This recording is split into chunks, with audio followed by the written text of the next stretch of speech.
13 enmiendas, todas ellas correcciones técnicas que, en nuestra opinión, no modifican ni sustancial ni tampoco relativamente el texto de la proposición de ley que ya salida del Congreso de los Diputados. Abordamos, señorías, un debate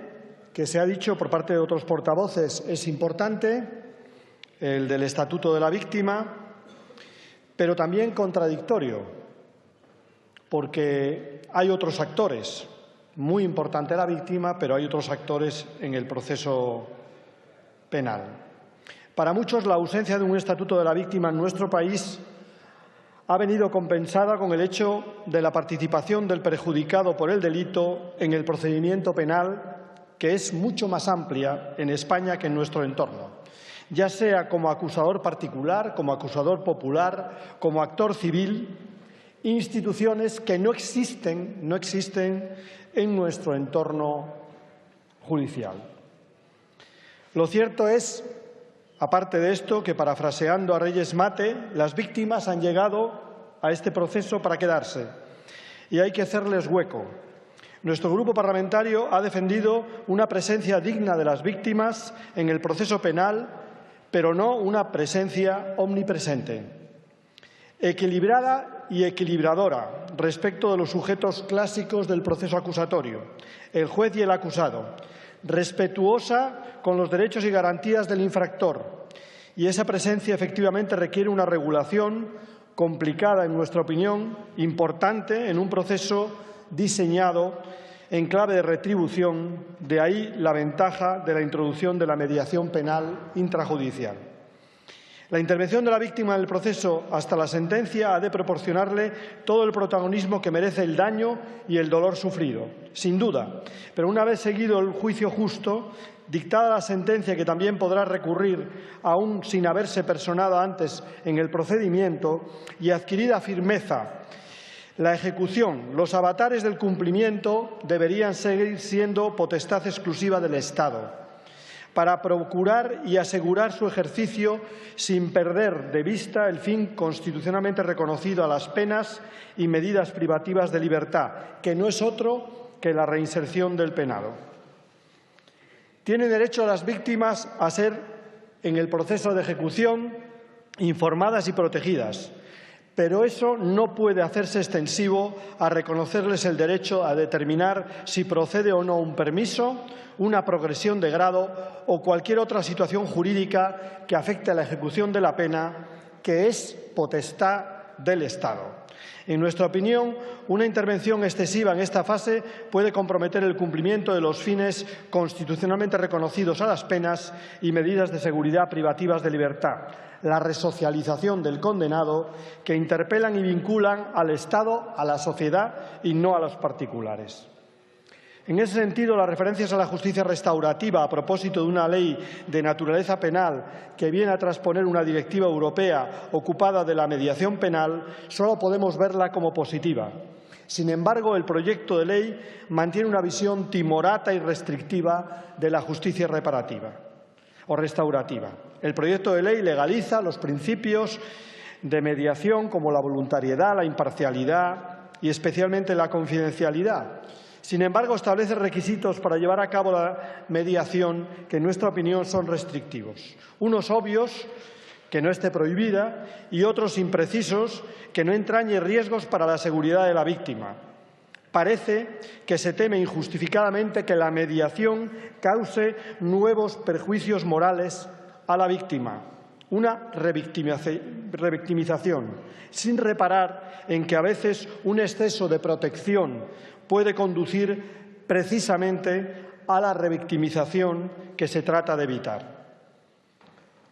Hacer mención, señorías, a dos artículos que para nosotros han venido a empañar este Estatuto de la Víctima sin ninguna justificación, sin ninguna. El artículo 13, que nuestro grupo parlamentario ha enmendado en esta Cámara y en el Senado, que propone fundamentalmente que las víctimas tengan derecho a intervenir en el régimen de cumplimiento de penas privativas de libertad en un doble sentido. Para nosotros, legitima para impugnar determinadas resoluciones judiciales en fase de ejecución, el auto por el que el juez de vigilancia penitenciaria autoriza la clasificación del penado en tercer grado antes de que se extinga la mitad de la condena, el que acuerda los beneficios penitenciarios, el auto de libertad condicional y, por otra parte, el que legitima también para solicitar que se imponga al liberado condicional determinadas medidas o líneas de conducta.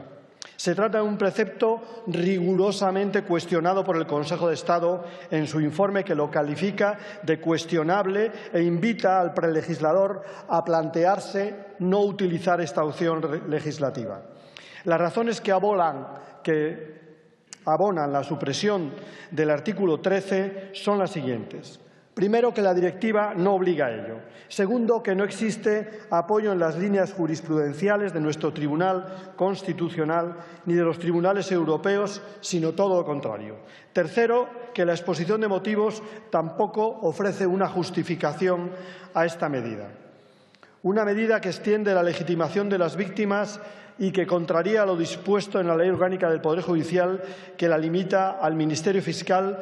y al interno o liberado condicional, quien deberá contar en todo caso con asistencia letrada,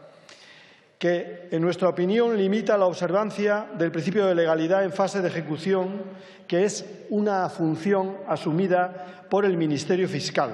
y viene a interferir con las tareas del Ministerio Público, que además compromete la normativa y la práctica penitenciarias, no cuestionadas por nadie desde 1979 en este aspecto, ni por la doctrina, ni por la jurisprudencia, ni por la Administración. La protección debida a los derechos e intereses de las víctimas, la confianza y la colaboración de aquellas en el sistema de justicia penal no se consigue otorgándoles misiones que en un Estado de Derecho competen a otros órganos estatales, específicamente creados para ello, ni generándole cargas innecesarias o inmoderadas expectativas. Esa confianza está dignificada, pretendida por el prelegislador, pasa por atender, escucharla, informarla, protegerla, en fin, acompañarla y apoyarla en el camino de la recuperación del equilibrio perdido a consecuencia del delito, no generar este tipo de distorsiones ni de expectativas. En relación al artículo 35, que plantea, en nuestra opinión, una distorsión a la Ley de Violencia de Género, que además disuade de la denuncia en personas afectadas por violencia de género, que es la devolución de las ayudas en las víctimas de violencia que no obtengan una condena de su agresor. Una devolución que, en nuestra opinión, es claramente excesiva y claramente disuasoria y que ha llevado al movimiento de igualdad, al movimiento feminista, a rechazar este artículo número 35. Estas razones, señorías, las que tienen que ver con, por una parte, el acuerdo con el Estatuto, pero, por otro lado, las reservas con el artículo 13 y con el artículo 35, en nuestra opinión, innecesarios, excesivos, nos llevarán a la abstención en relación a las enmiendas que vienen del Senado, aunque somos sabedores de que no son enmiendas sustanciales y que son fundamentalmente correcciones de errores. Nada más, muchas gracias. Gracias, señor Llamazares. Por el Grupo de Convergencia y Unión, señor Llanes.